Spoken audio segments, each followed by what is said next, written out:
Ladies and gentlemen, today the West Point class of 1975 will present members of second lieutenant bars, members of the class of 2025 as they take their place on the line.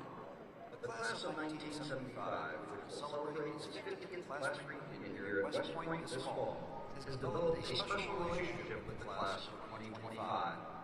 Since June 2020, members of the class of 1975 have engaged with and supported the class of 2025 every step of the way, from partying to graduation. The cadet phase of bonding and mentorship between these two classes culminates today when the class of 1975 presents a set of second lieutenant bars engraved with 75-25. The representatives of the class of 1975 presenting the bars have distinguished records of service to the armed forces and the nation during times of war and in peace. I will introduce them to you now. Seated on the north side of the dais, to your left, the Honorable Robert Wesley Hayes, Jr., class of 1975 President, and Dr. William Forrest Crane, class of 1975 Vice President, United States Army, retired. Seated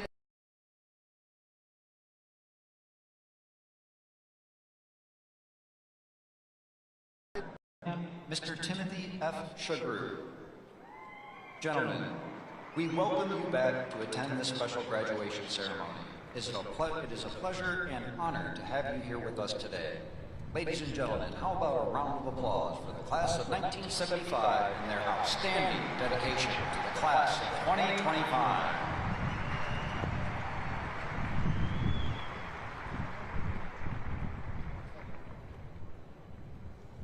Ladies and gentlemen, and members of the class of 25, just as the long gray line represents the connection of all graduates throughout the Academy's storied history, today's faculty processional recognizes the dedication and academic excellence of all United States Military Academy faculty, both past and present. Please welcome representatives of the faculty of the United States Military Academy.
Ladies and gentlemen, please welcome to the platform our distinguished guests. United States Congressman from the state of Arkansas and West Point Board of Visitors Chairman, the Honorable Steve Womack. United States Representative for New York's 18th Congressional District and West Point Class of 2004, the Honorable Pat Ryan. The Commandant of Cadets, Brigadier General R.J. Garcia. The Dean of the Academic Board, Brigadier General Shane R. Reeves. The Athletics Director, Mr. Thomas Theodorakis. The Senior Advisor for Character Integration, Dr. Jeff Peterson. The West Point Chief of Staff, Colonel Con Deep. The United States Military Academy, Command Sergeant Major Phil Barretto. The United States Corps of Cadets Command Sergeant Major Tony Powers. Members of the Academic Board and other senior Academy leaders.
Sound attention!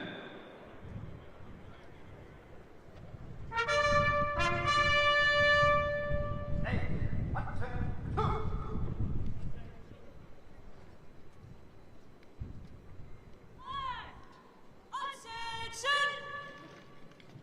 Ladies and gentlemen, please rise for the entrance of the official party. Hey, present on! Present arms! Ladies and gentlemen, please welcome the 25th Secretary of the Army, the Honorable Daniel P. Driscoll.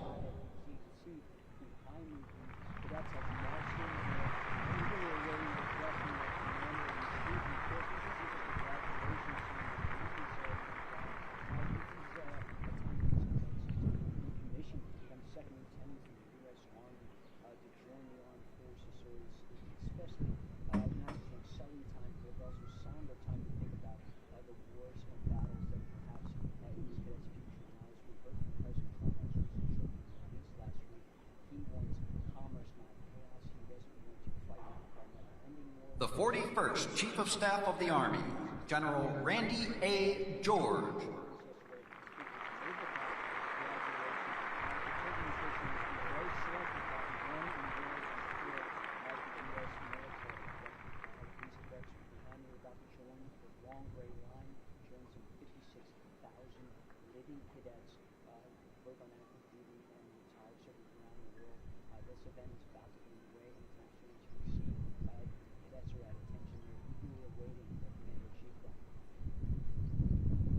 The 61st Superintendent of the United States Military Academy, Lieutenant General Stephen W. Gillen.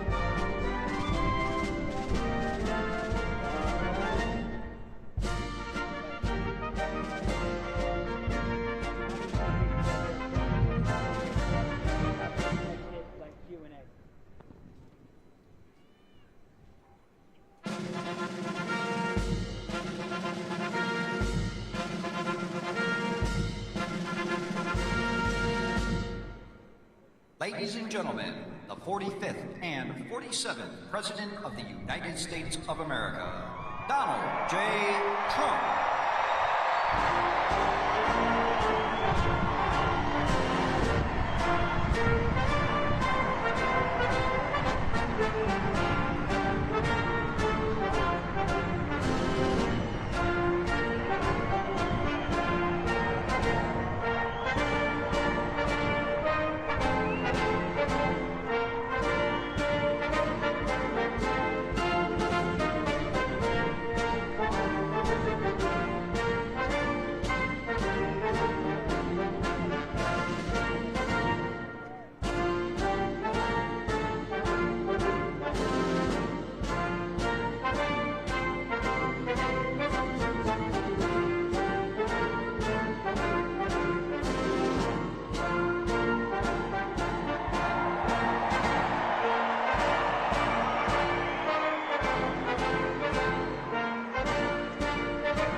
Ladies and gentlemen, please remain standing for the invocation by the United States Military Academy Chaplain, Colonel David Bolas.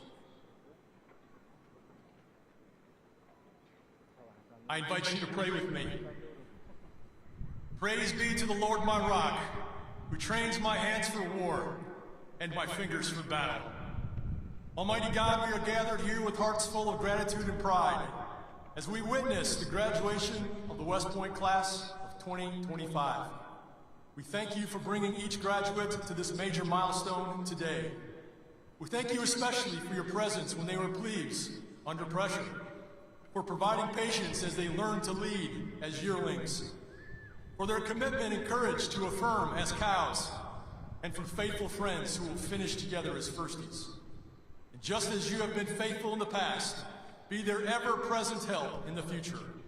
Thank you for the teammates around them, their family and friends, instructors and sponsors, tax and trainers, mentors, and yes, even their tormentors, who stood with them over the last 4 years. Through them, you ensured these West Point graduates are prepared to lead America's sons and daughters in peacetime and in war. Bless the ceremony today with your presence. Bless our president as he leads and inspires us. And God bless the United States of America. In your holy name, I pray. Amen.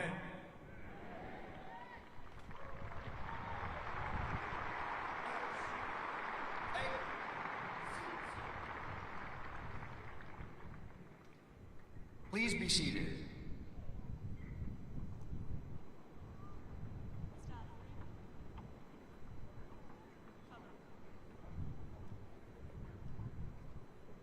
Take seats. Staff dismissed.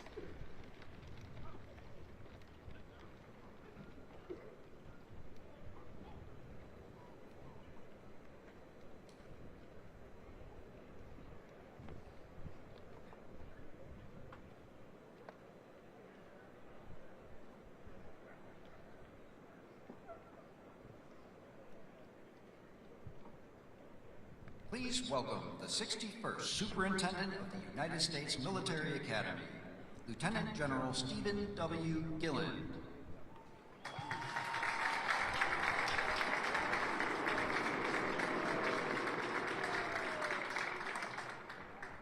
Mr. President, Congressman Womack, Congressman Ryan, Secretary Driscoll, General George, our Chief of Staff of the Army, distinguished guests and alumni, teammates, family and friends, ladies and gentlemen, good morning and welcome to West Point, home of the United States Military Academy.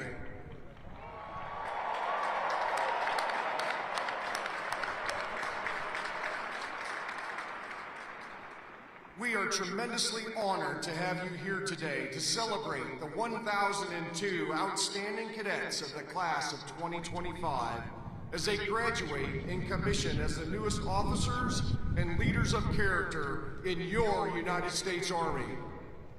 First, a very special welcome to the parents, grandparents, siblings, family, and friends of our graduates who are here today. Let's give them a round of applause.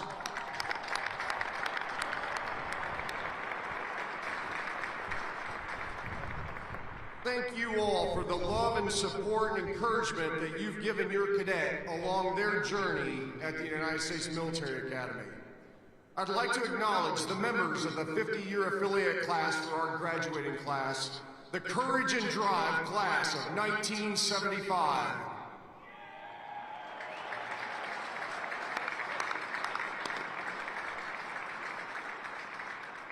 Thank you all for supporting, mentoring, and inspiring these new leaders over the past 4 years.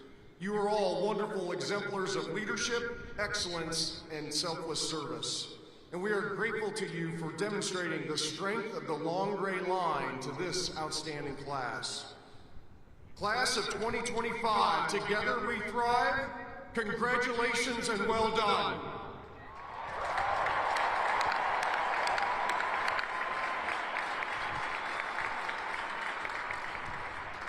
Today, your cadet experience at West Point may come to an end, but today really marks a milestone in your personal journey as you assume the mantle of leadership as officers in our Army. We know you all are looking forward to what's ahead. Travel, school, BOLIC, Ranger School, Sapper School, moving, living on your own. Some of you are getting married in like the next 6 hours. That's right. However, for all of you, I just ask of you, take a moment. Take a moment during the next few weeks while you're enjoying some free time to reflect on your time here. Think about all the opportunities and experiences that you've had and the challenges you've overcome on the road to becoming a leader of character. Think about the hard work, some blood, a lot of sweat, as well as the grit, toughness, determination, and the continual pursuit of excellence. Think about the friends you've made and the relationships developed, the camaraderie with teammates, the TACs, instructors, coaches, and old grads who've encouraged and mentored you, and the family and friends who supported you and cheered you on. Take a moment to appreciate and thank all the people who've helped you get to this point, and be grateful for all the experiences and opportunities that have helped shape you these past 4 years. As you pursue this journey as a leader of character, remember, today is about the responsibility of service to our country and to the American people. Today is about challenging yourself, challenging others to be better teammates, better officers, better leaders of character. It starts with you each and every day. Today is also about the responsibility of leadership as Army officers. Your responsibility to support and defend the Constitution of the United States, to be standard bearers, to lead by example and embody what right looks like.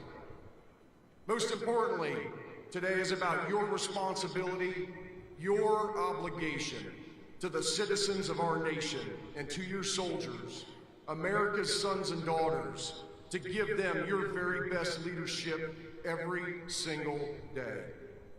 Also, take a moment to reflect and understand what it means to be a graduate of the United States Military Academy. People expect more from you as a graduate of this institution. You represent this institution and you represent the United States Army every single day. You now join a proud legacy of leaders of character who've committed themselves to selfless service and continual excellence, guided by our Army values and the ideals of duty, honor, country. Those ideals, they unify us and they define us. They define who you are as graduates of the United States Military Academy. And just as they've inspired you, you will now in turn inspire future generations. The class of 2025, you are ready to face the challenges that await you, prepared to live honorably, lead honorably, and demonstrate excellence in everything that you do. Congratulations and Godspeed to all of you. Mr. President, on behalf of the team at the United States Military Academy, it is an honor to present this outstanding class to you this morning as our nation's newest warfighters and leaders of character.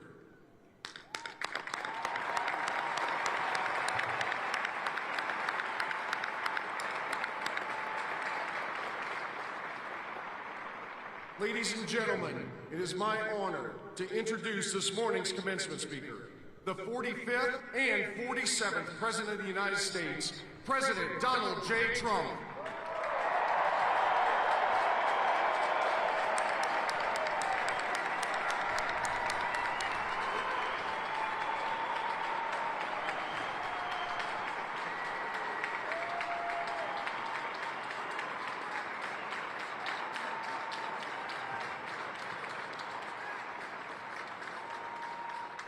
Well, I want to thank you very much. This is a beautiful place. I've been here many times, going to high school, not so far away.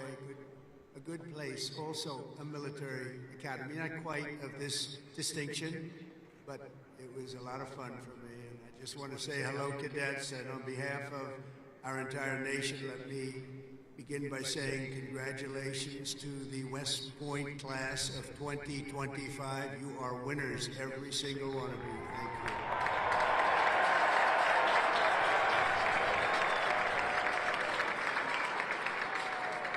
And now we want you to relax, and I'm supposed to say at ease, but you're already at ease. You're at because you've made a great choice in what you're doing. Your choices in life have been really amazing. So this is a celebration, and let's have a little fun.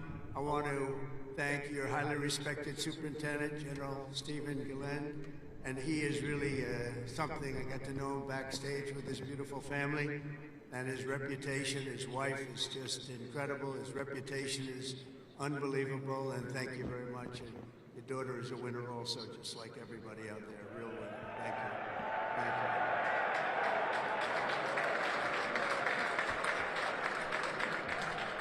I also want to thank your Commandant General R.J. Garcia, Secretary of the Army Dan Driscoll, Army Chief of Staff General Randy George, Senator Ashley Moody, Representatives Steve Womack, Bill Heisinger, Pat Ryan, Mark Green, Keith Self, Acting U.S. Attorney Alina Haber, and very much just all of the friends. We have a lot of friends in the audience today, and I just want to thank them all for being here. We have a tremendous amount of my friends. They wanted to come up and they wanted to watch the ceremony, and they wanted to watch you much more so than me. So I just want to thank so many people here. Over the past 4 years, an extraordinary group of professors, teachers, coaches, leaders, and warriors have transformed this class of cadets into an exceptional group of scholars and soldiers. And so let's give the entire group, the entire West Point faculty, staff, for their incredible love of you and outstanding devotion to the Corps. Let's give them a little hand.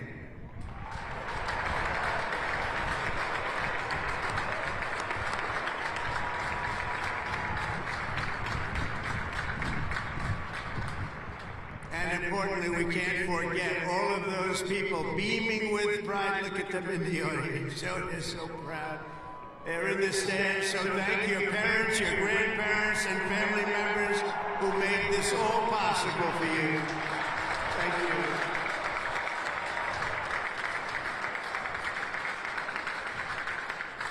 And I think they must have done something right based on what I'm looking at. America loves our military moms and dads. Nearly 1/3 of the cadets graduating today are themselves the children of veterans. So to everyone with us this morning who served America in uniform, no matter your age, please stand so we can salute your service. We'd like to see who you are.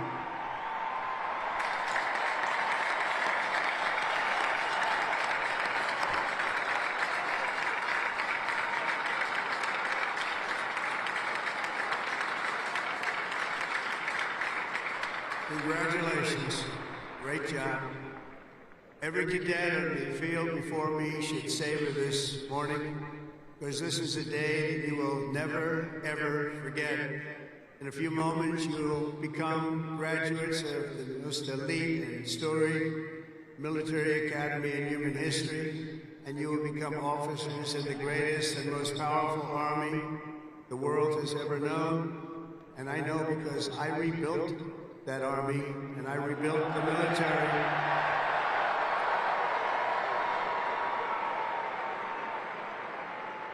And we rebuilt it like nobody has ever rebuilt it before in my first term.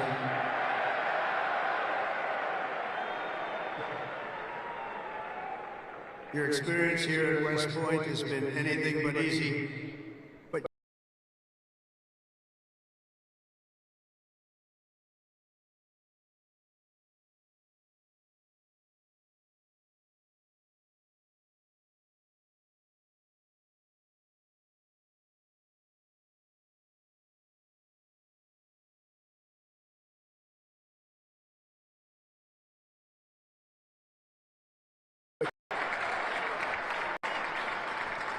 Looking out at all of you today, I can proudly say, mission accomplished. Great job.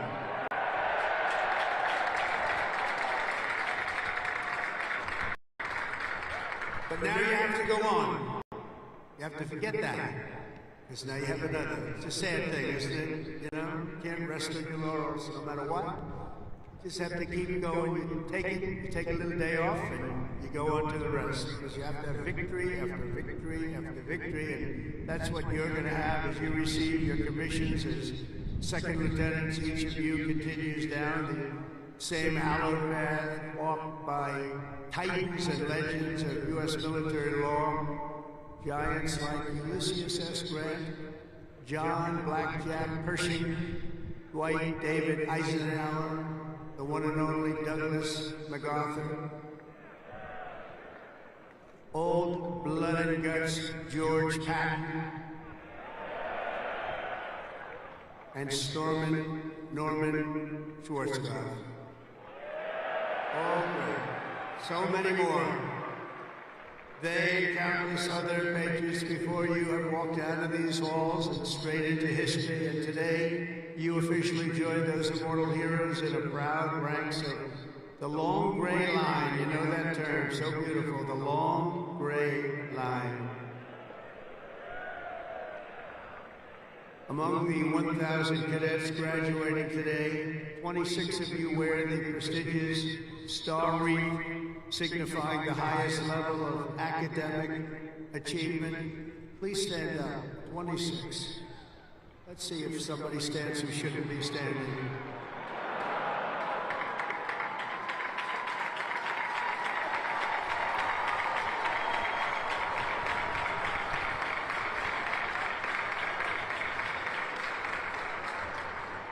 Congratulations, it's a big honor. This class includes an incredible 4 Rhodes Scholars. Stand up, please, 4.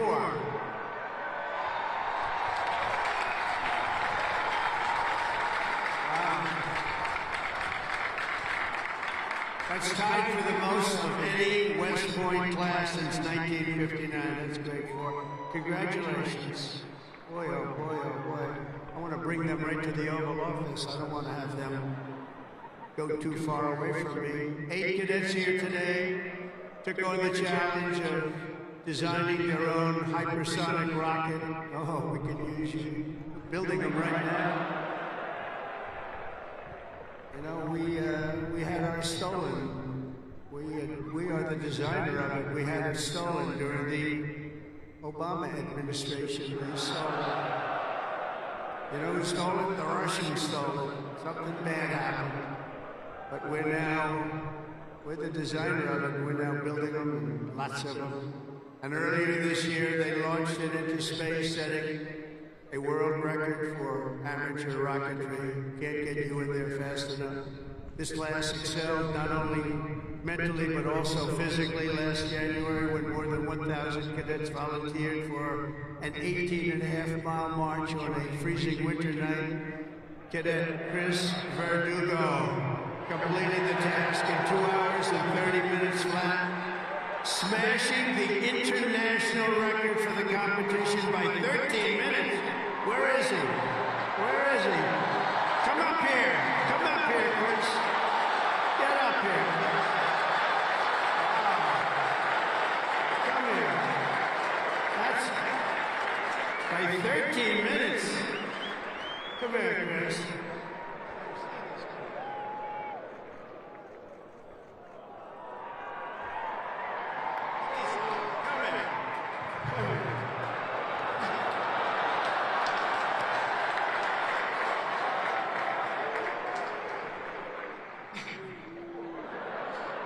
It's been a long 5 years, but I couldn't have done it with any of these guys. Love you guys.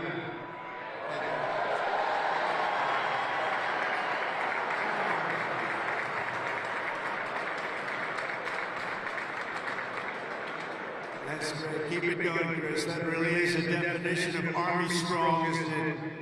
International.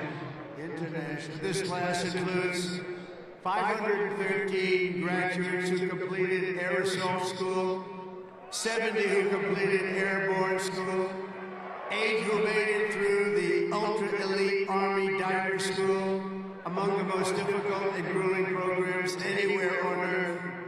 That includes the first 2 women in West Point history to complete diver school, cadets Megan Cooper and Clara Saber. Where are you? Stand up.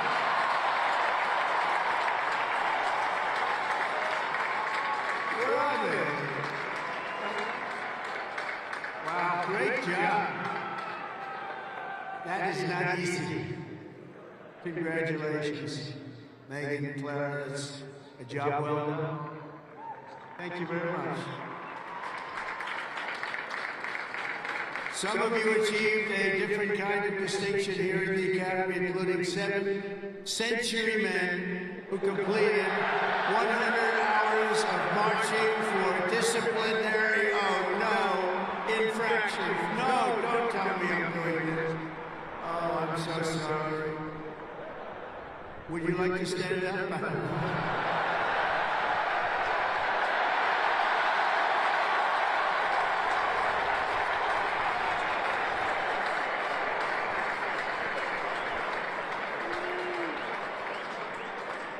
I think I saw Chris standing up. Chris, what's going on? Well, you had one good, one not so good, right, Chris? Can't believe Chris is standing. But we want everyone to leave here today, Chris, so you're going to be okay, because I'm going to do something with a clean slate. So in keeping with tradition, I hereby pardon all cadets on restriction for minor conduct offenses effective immediately, so you're all okay.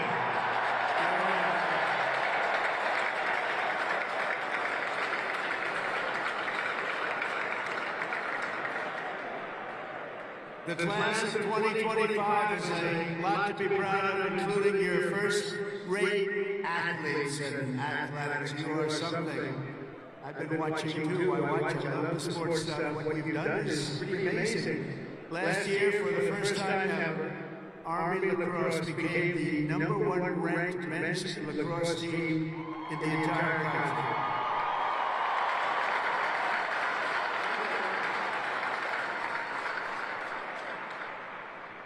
Those of you on the team, stand. That's a big honor. Stand.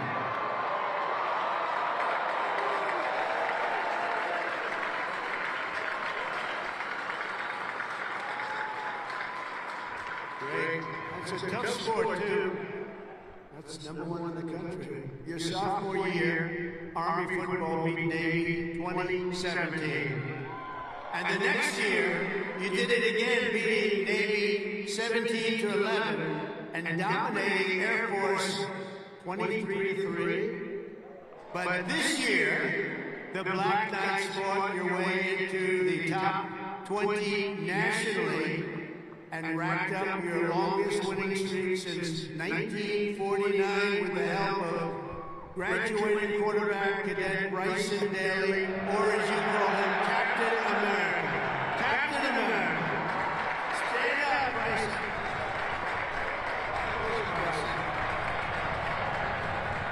We gotta get him up here, right? Come on, Bryson.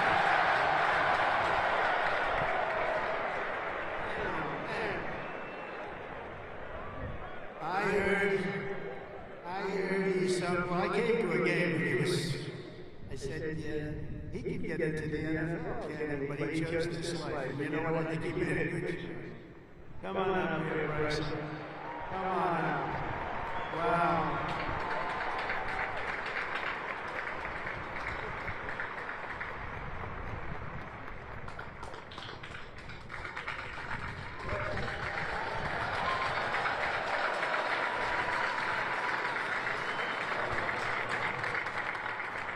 Go Army football. Shout out to Hogs, H4. Can't wait to graduate. Love you guys.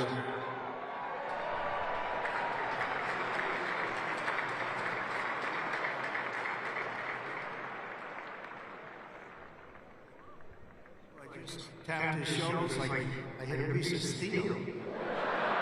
That's in good shape. There's a reason, you know? There's always a reason for success. Thank you, Bryson. At a time when other top college quarterbacks were thinking about going pro, Bryson's mind was on something else. As he told an interviewer earlier this year, I'm focused on my career as an infantry officer. That's what he wants to do. So Bryson, you did the right thing, and service satisfies. Thanks, Bryson. That's amazing. He's an amazing guy with an amazing team. Each of you on the field today is among the most talented members of your generation. You could have done anything you wanted. You could have gone anywhere. You could have gone to any school. This is one of the hardest schools to get into. And writing your own ticket to top jobs on Wall Street or Silicon Valley wouldn't be bad, but I think what you're doing is better. Instead of sports teams and spreadsheets and software, you chose a life of service, very important service, instead of stock options. And I do that stuff, it's sort of boring. Honestly, compared to what you're doing, it's real boring. You chose honor and you chose sacrifice. And instead of business suits, dress shoes, you chose muddy boots and fatigues, keeping yourself in shape. Because West Point cadets don't just have the brightest minds, you also have the bravest hearts and the noblest souls. You're amazing people. I could not be more proud to serve you as your commander-in-chief, and our country is doing well. We've turned it around very quickly. We've turned it around.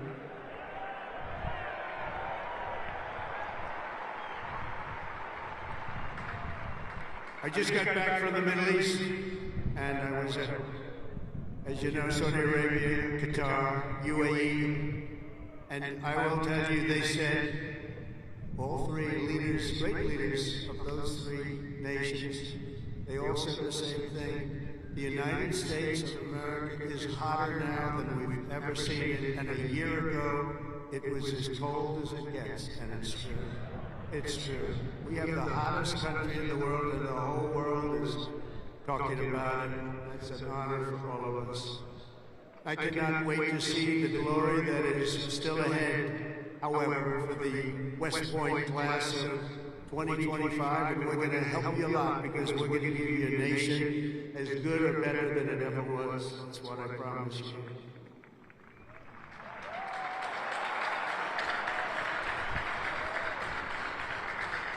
All the victories that you've had together on these grounds will soon pale in comparison to the momentous deeds that you'll perform on the mission you're accepting today as a future leader of America's Army.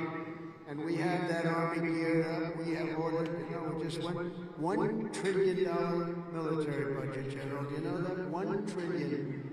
Some people say, could you cut it back? I said, I'm not cutting 10 cents. It's another thing we can cut. We can cut plenty of others, right, Dan? We can cut plenty of other things. We have a good man in there. It's a very different warfare out there today. Now they've introduced a thing called drone. A drone is a little bit different. It makes you have to go back and learn a whole new form of warfare. You're going to do it better than anybody else. There won't be anybody close. Generation after generation, the men and women of the Army have done whatever it takes to defend our flag, pouring out their blood onto the fields of battle all over the world.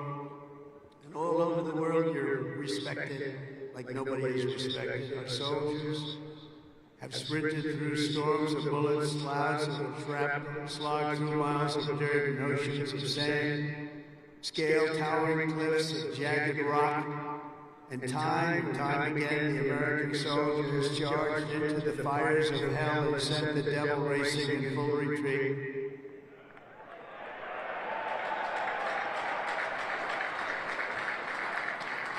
No task has ever been too tough for America's Army, and now that 250-year legacy of glory and triumph belongs to you. The 1,000 newest officers of the greatest fighting force in the history of the world. That's what you are, and that's what you're being thought of. Again, you are the first West Point graduates of the golden age of America. This is the golden age. Promise. We're in the new age. This is the golden age. And you are going to lead the Army to summits of greatness it has never reached before. You see that. You see what's happening. You see what's going on in the world. Each of you is entering the officer corps at a defining moment in the Army's history. For at least 2 decades, political leaders from both parties have dragged our military into missions it was never meant to be. It wasn't meant to be. People would say, why are we doing this? Why are we wasting our time, money, and souls in some cases? They sent our warriors on nation-building crusades to nations that wanted nothing to do with us, led by leaders that didn't have a clue in distant lands, while abusing our soldiers with absurd ideological experiments here and at home. All of that's ended, you know that. All of it's ended. It's ended strongly. They're not even allowed to think about it anymore. They subjected the armed forces to all manner of social projects and political causes, while leaving our borders undefended and depleting our arsenals to fight other countries' wars. We fought for other countries' borders, but we didn't fight for our own border, but now we do, like we have never fought before, Robert. But under the Trump administration, those days are over. We're getting rid of the distractions and we're focusing our military on its core mission, crushing America's adversaries, killing America's enemies, and defending our great American flag like it has never been defended before.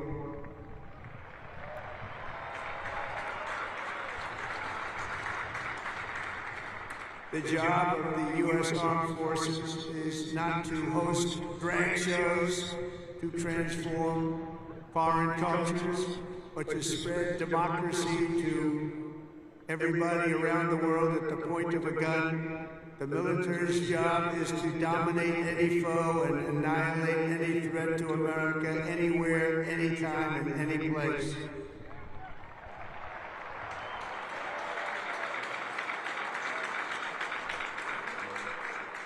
A big part of that job is to be respected again, and you are, as of right now, respected more than any army anywhere in the world, and that's happening, and I can tell you, you are respected like nobody can believe.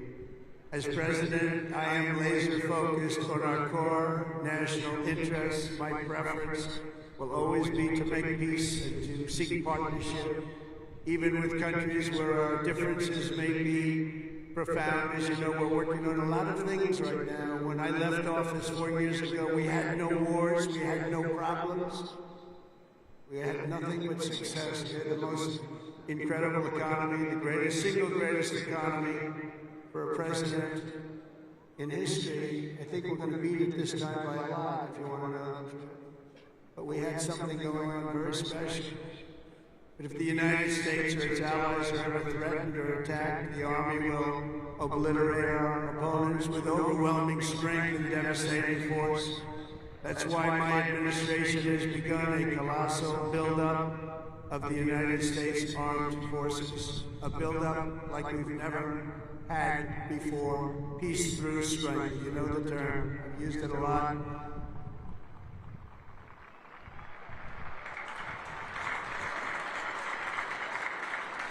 Because as much as you want to fight, I'd rather do it without having to fight. I just want to look at them and have them fold. That's happening. That's happening. And I've approved a $1 trillion investment, and that will be, again, the largest ever in the history of our country. And we are buying you new airplanes, brand new beautiful planes, redesigned planes, brand new planes, totally stealth planes.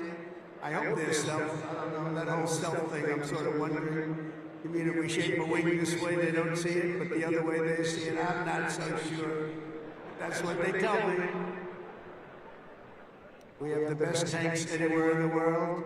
We're going to start shipbuilding again. We're going to start ship. We used to build a ship a day. Now we don't build them anymore. We had a lot of people that didn't know much about getting things built, but that's all I've done in my life is build. We're going to have the best missiles. We already do, drones, and much, much more. And earlier this week, I think you'll like this, I announced that we are officially building all in America, made in America, designed in America. We're the only ones that could do it because we're the only ones with the great technology. We're building the Golden Dome missile defense shield to protect our homeland and to protect West Point from attack. And it will be completed before I leave office.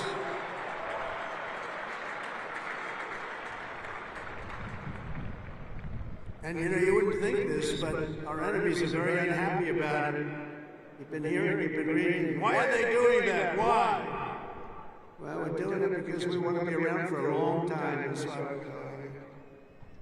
We're also restoring the fundamental principle that a central purpose of our military is to protect our own borders from invasion. Our country was invaded for the last 4 years, and they've allowed people to come into our country that shouldn't be here. Criminals walk in, no vetting, no checking, no nothing. Where are they coming from?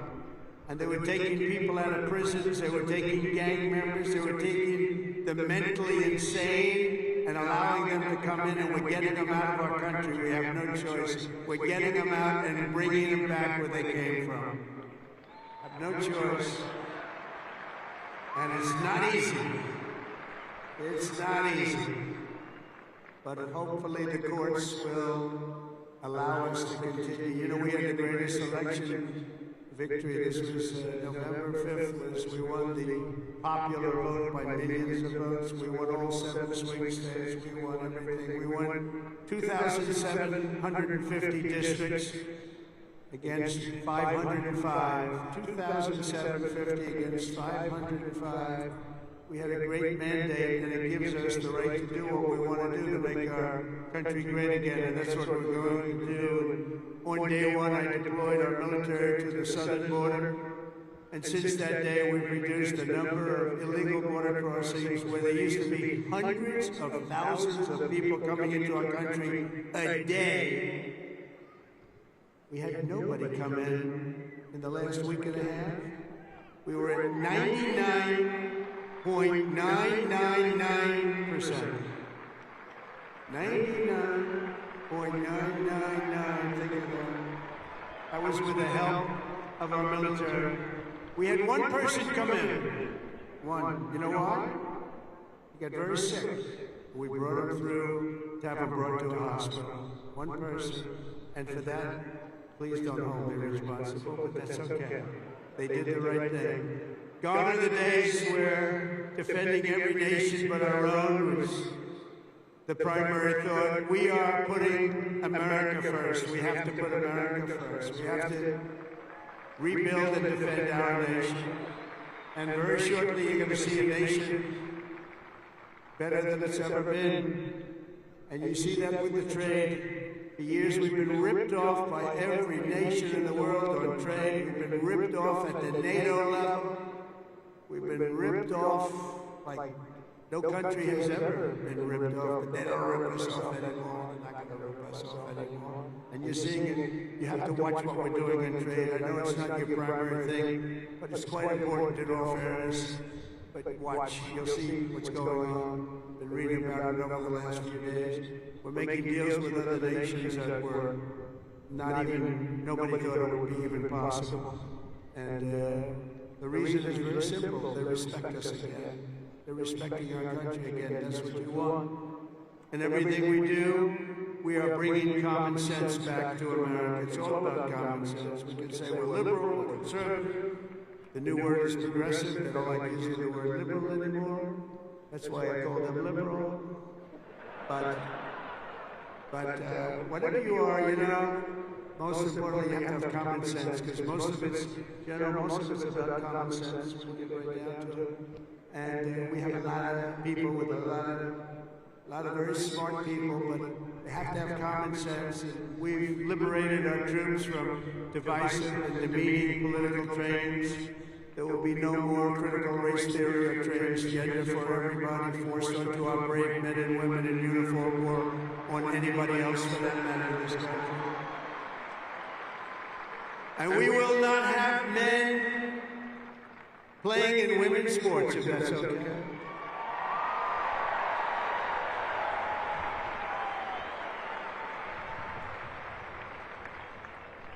I mean, I wouldn't want to have to tackle, as an example, Bryson as a man.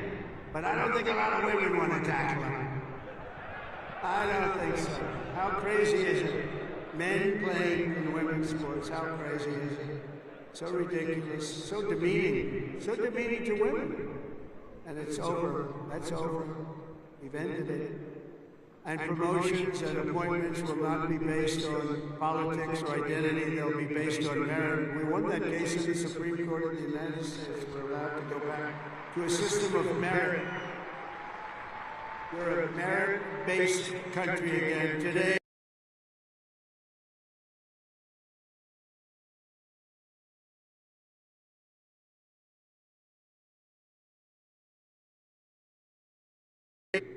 recruiting shortfalls, and just last year was the worst of all, the last year of the Biden administration. We couldn't get anybody to join our military, we couldn't get anybody to join our police or firefighters, we couldn't get anybody to join anything. And right now, just less than a year later, we just set a brand new peacetime recruiting record, the most people joined, and we are brimming. In fact, be careful, there's somebody going to try and take your job. Be careful, you better be good. We are brimming with confidence, and we're brimming with people. We had the best recruiting month that we've had in memory. Nobody remembers anything like it. And that's all because they have spirit now. They have spirit. They have a spirit for our country. And now everybody wants to be doing what you're doing. Think of that. So it's really a great honor, I will say. And I'm pleased to report that by next week, the Army is expected to surpass its recruiting targets for the entire year, something that hasn't happened in 28 years where we've had that. So that's pretty good.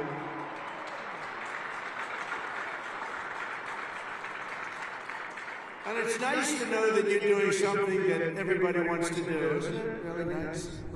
I hated to hear that. During the campaign, I was hearing that you couldn't get people to enlist, but now we're getting people. It's sad because we're telling so many people, I'm sorry, we can't do it. My administration is doing everything possible to forge the most powerful military ever built. But ultimately, the task of keeping America strong and safe in the years ahead is going to belong to you. Among you are the lieutenants, majors, colonels, and generals who lead the Army for the next 10, 20, 30, and even 40 years. So as Commander-in-Chief, let me offer a few words of advice as you begin your Army careers. And I thought I'd do this, and I can make this to a civilian audience or to a military audience. It's pretty much the same. And I did this recently at Ohio State, and they really liked it. I gave them a little advice as to what I see for what you want to do, and some tips. And first of all, and you've already done it, different from civilians, they're making their decision right now. You've already made your decision. I love your decision. You have to do what you love. You have to do what you love. If you don't love it, you'll never be successful at it. And you've done this, and you really, many of you in the audience, many of you that are graduating, you come from military backgrounds, or you love the military, it's what you want to do, it's what you want to talk about. One thing I see about people that love the military, that's all they want to talk about. I'll be out to dinner, and generals, if they love their job, usually the only good ones are the ones who want to talk about it all the time. But if they talk, that's what they want to talk about. I really, very rarely see somebody who's successful that doesn't love what he or she does. You have to love what you do. In your case, the military is what you chose, and I'll tell you what, you cannot go wrong. You're going to see it too. You're going to love it more and more with time. You know, I work all the time. That's all I do is I work. Whether it's politically or before that, I was a very good businessman, in case you haven't heard, really good. But I was good because I loved it. I loved it. I learned from my father a little bit. My father was a happy guy, and all he did was work. He'd work Saturdays, Sundays, he'd work all the time, and he was a happy guy, just loved life. And I learned that. I said, you know, it makes him happy. I've seen other people that never work, and they're not happy. You gotta love it, otherwise you won't be successful. In the Army, there are a lot of different paths you can take, so follow your instincts and make sure that you take the path that you love, that you're doing something that you love within your military. You will be happier, the Army will be far stronger for it. Second is to think big. always think big. If you're going to do something, you might as well think big, do it big, because it's just as tough, and sometimes it's a lot easier thinking big than doing a small task that's more difficult. One of your greatest graduates, General Eisenhower, used to say, whenever I run into a problem that I can't solve, I always like to make it bigger to solve it and solve more of it. If you're going to solve a problem, it might as well be a big problem as opposed to a small problem that lots of people can take advantage of and solve. So you can achieve something really amazing. Think big. Third, though, you got to do this. Brain power you have to have. Potential you have to have. But to be really successful, you're always going to have to work hard. An example is a great athlete, Gary Player, great golfer. He wasn't as big as the other men that were playing against him, great, big, strong guys. Gary was a smaller guy. I don't want to say too sweet. He's a friend of mine. He gets a little angry at people because he hits the ball just as far. He said, I hit the ball further than them. Why am I small? But he worked very, very hard. He was always doing exercise. He was well ahead of his time. He never stopped. He won 168 golf tournaments. He won 18 majors, 9 regular and 9 on the senior tour. 18 with 168. That's the most tournaments internationally, the most tournaments anybody's ever won. But he made a statement years ago, and I heard it. He's the first one. I think I've heard it a couple of times since, but he was the first. He said, it's funny, the harder I work, the luckier I get. And think of that, the harder I work, the luckier I get. And he worked hard, and you're working hard, and the harder you work, the luckier you're going to get. Fourth is, don't lose your momentum. Momentum's an amazing thing. Keep it going. I tell a story sometimes about a man who was a great, great real estate man. He was a man who was admired for real estate all over the world, actually, but all over the country. He built 11 towns. He started as a man who built one house, then he built 2, then he built 5, then he built 20, then he built 1,000, then he built 2,000 and 3,000 a year, and he got very big, very big. He was great at what he did. You see him all over the country, still 11 towns. This was a long time ago, but he was the first of the really, really big home builders. And he became very rich. He became a very rich man. And then he decided to sell. He was offered a lot of money by a big conglomerate, Gulf and Western, a big conglomerate. They didn't do real estate. They didn't know anything about it, but they saw the money he was making. They wanted to take it to a public company. And they gave him a lot of money, tremendous amount of money, more money than he ever thought he'd get. And he sold his company, and he had nothing to do. He ended up getting a divorce, found a new wife. Could you say a trophy wife? I guess we could say a trophy wife. It didn't work out too well. But it doesn't work out too well. I must tell you, a lot of trophy wives doesn't work out. But it made him happy for a little while at least. But he found a new wife. He sold his little boat. He got a big yacht. He had one of the biggest yachts anywhere in the world. He moved for a time to Monte Carlo, and he led the good life. And time went by, and he got bored. And 15 years later, the company that he sold to called him, and they said, the housing business is not for us. You have to understand, when Bill Levin was hot, when he had momentum, he'd go to the job sites every night. He'd pick up every loose nail. He'd pick up every scrap of wood. If there was a bolt or a screw laying on the ground, he'd pick it up and he'd use it the next day and put it together the house. But now he was spoiled, and he was rich. He was really rich. And they called him, they said, this isn't for us, this business. We do other things. Would you like to buy it back? We'll sell it back to you cheap. And they did. He bought it. He bought it. He thought he made a great deal, and he was all excited. But it was 15 years later. He lost a lot of momentum. Remember the word momentum. And he lost everything. It just didn't work. He lost everything. And I was sitting at a party on Fifth Avenue one night, a long time ago, and yet the biggest people in New York, the biggest people in the country, were all in that party. They were all saluting each other, how great they were. They were all telling each other, I'm greater than you. Gets me really, gives you a headache sometimes. But they had all these people that are telling their own stories about how fantastic a cocktail party, and I looked over, and I was doing well. I was invited to the party, so I had to be doing well. I was very, very young. But I made a name in real estate, and I looked over, and at the party, sitting in the corner all by himself, nobody was talking to him, was Mr. Levin. He had just gone bankrupt, lost everything. He lost everything, his home, everything. And I went over and talked to him because he was in the real estate business, and I love real estate. I said, hello, Mr. Levin, how are you? He said, hello, Donald, it's nice to meet you. He knew me from being in the business. I said, so how's it going? He goes, not well. It's really not going well, as you probably read. It's been a very, very tough period for me, son. I said, so what happened? Is this anything you can do? He goes, no, there's not a thing I can do. He said, I'll never forget. He said, I've lost my momentum. I just didn't have it.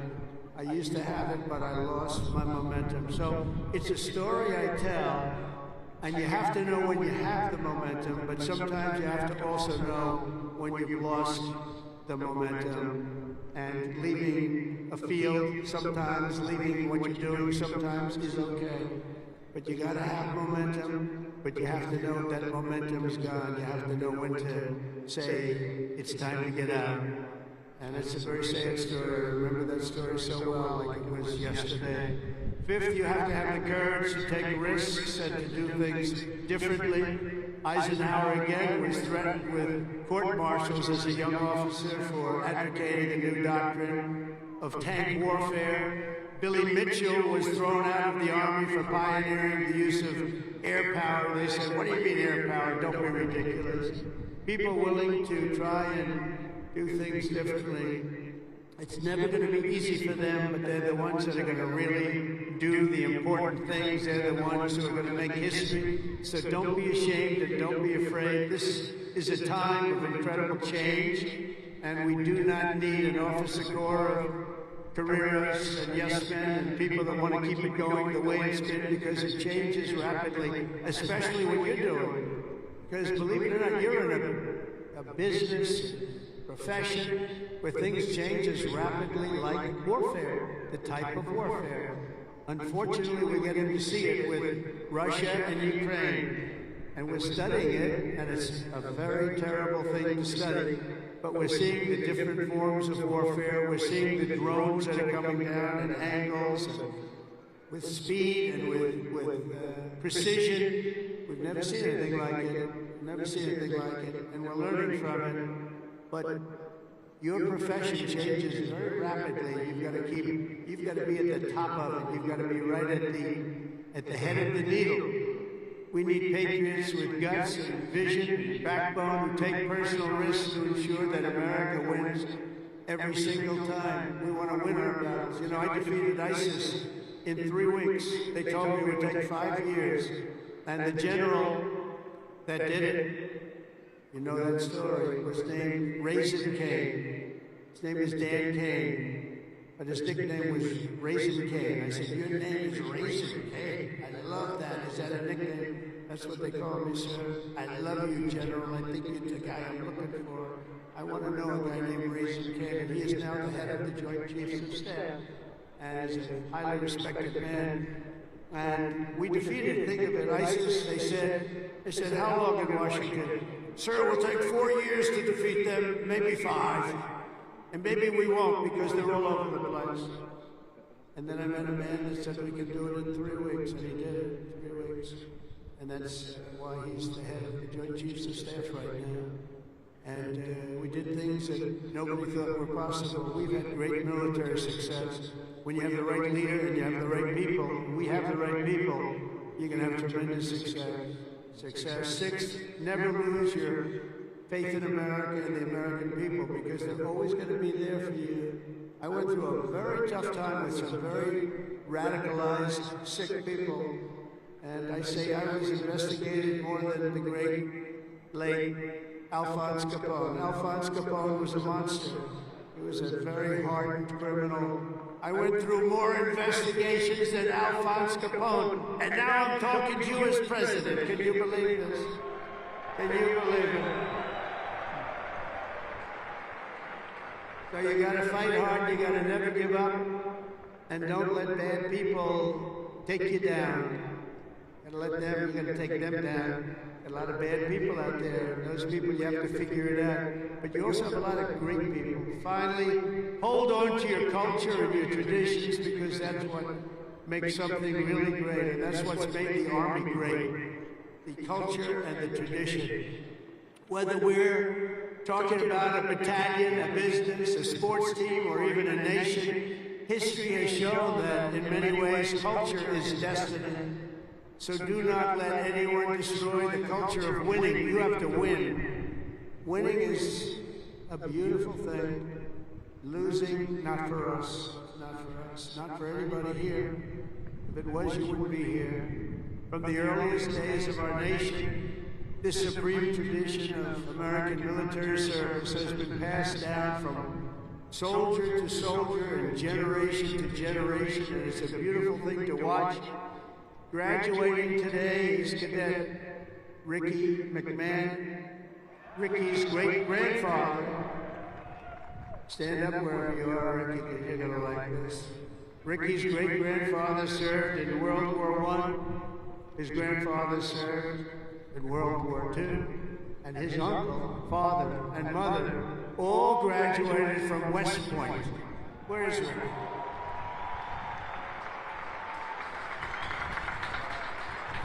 In 2004, when Ricky was just a little tiny boy, who would think about that, Ricky, a little tiny boy? His dad, Lieutenant Colonel Michael McMahon, made the ultimate sacrifice for our nation in Afghanistan.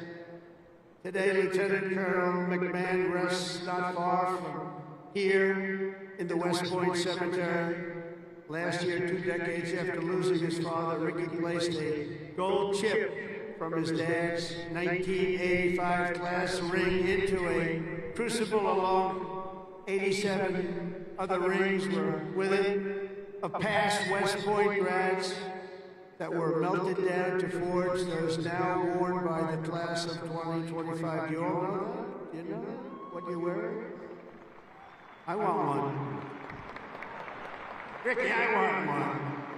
Each of you will carry Michael's memory with you always as you continue the legacy he gave you. It gave you something that would be so proud. He would be so proud. He is proud. As he looks down. To Ricky and his mom, Jeanette, you embody what this place is all about. And I know Michael, he's up there. He's smiling broadly. He's so proud. He's so proud of you today. You know that.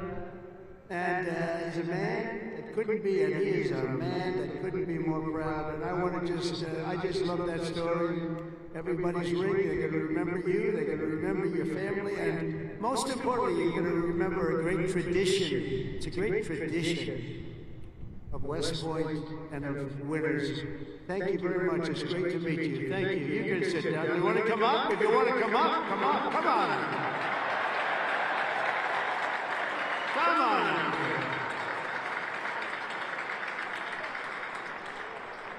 That's nice. Yeah, handsome guy. They're all good looking here. I don't know what's going on. The whole crowd is beautiful. Thank you very much.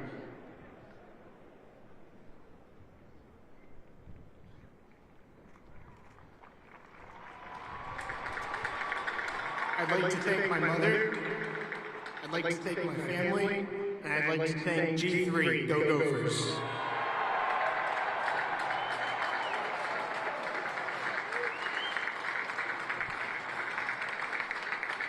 These are good-looking people, I'll tell you, General. What's going on over there? Look like all a bunch of male models. I can't stand it.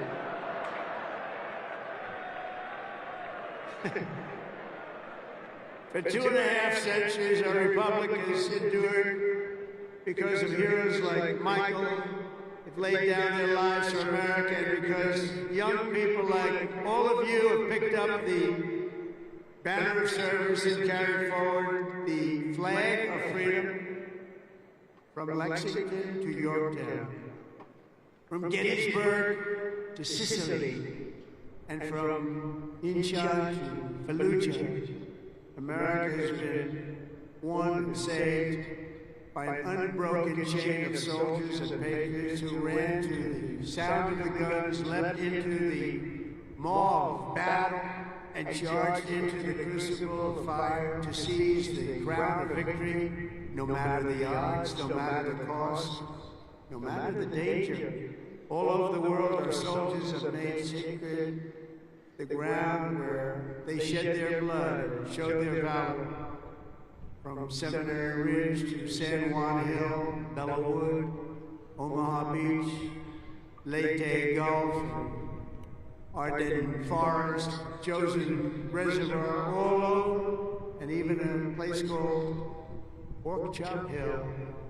And in all of those battles and so many more, some of the best, brightest, and bravest have come from right here at the U.S. Military Academy at West Point, one of the great fabled places anywhere in the world. America's Army has never failed us, and with leaders like the West Point class of 2025, the Army will never fail. We will never let you down.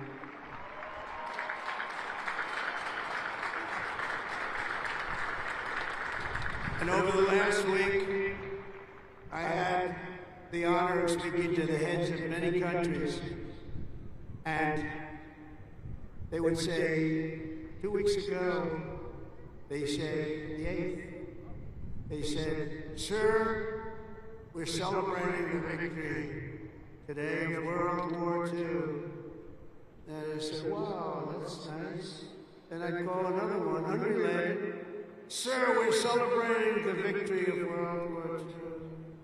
And I called out President of France or something, also unrelated. He said, "Sir, we're celebrating our victory over World War II." I said, "Whoa, what happened here?" We helped them a lot. And I had this. Russia talked to Putin about ending that terrible war that's going on. And he said they're having a big victory march. And they did lose, in all fairness, 51 million people. But they were all celebrating. The only country that wasn't celebrating was the United States of America. And I said, "Isn't it amazing? We were the ones that won the war. And we were helped. We were helped. In some cases, we had to help them. But we were helped by some of the nations. And we were strongly helped by a couple of them. But every one of them was celebrating. They had Victory Day. They called it Victory Day in Europe, Victory Day all over. And we weren't even thought about. Nobody had a Victory Day. And so I named that special day and another special day from now on as a holiday, but a holiday where we work. Because we don't have enough days. We're going to be having so many holidays, we're not going to be able to work anymore. But I named it for World War II, and a separate day in November, as you know, for World War I. I said, you know, all of these countries that participated in the war are celebrating, but the greatest country of them all, and the country that won the war, nobody even talked about. And so we're going to be talking about it too from now on.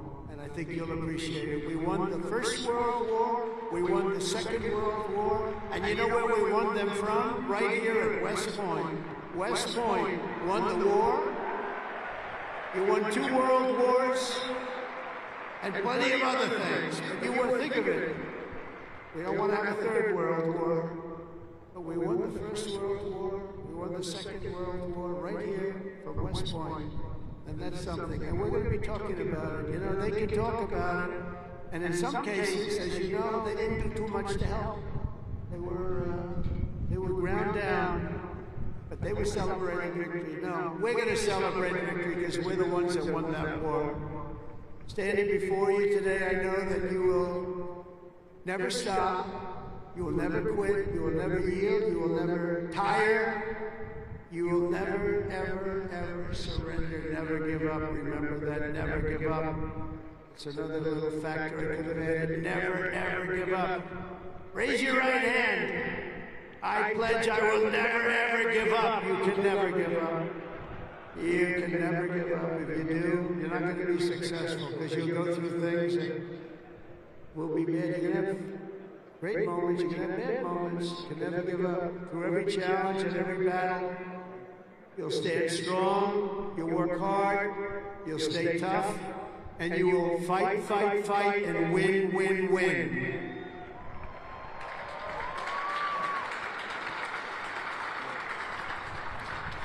So I want to just congratulate you all. I'm going back now to deal with Russia, to deal with China. What's that all about? That's a bitch. And to get you lots of victories. So we're going to keep winning. This country is going to keep winning, and with you, the job is easy. I want to thank you all. Congratulations to the class of 2025. God bless you all.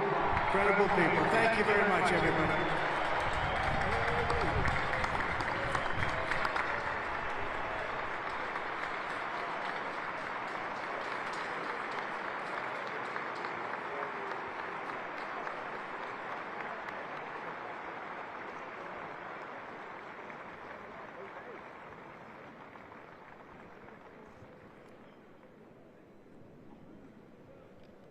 Ladies and gentlemen, at this time, please remain standing for the presentation of the class gift.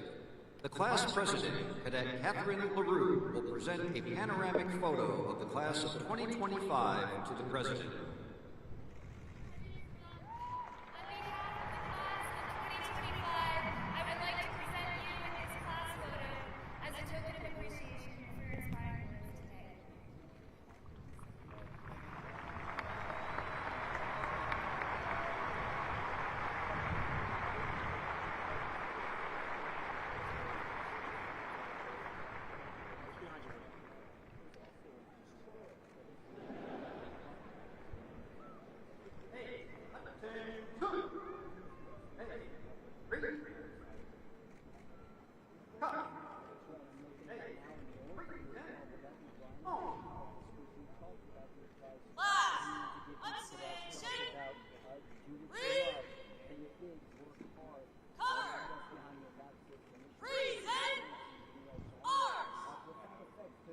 Ladies and gentlemen, please rise for the departure of the president.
please remain standing for the singing of The Corps, a cherished West Point song. The Corps became a West Point tradition at the baccalaureate service for the class of 1911 and first sung at graduation in 1962.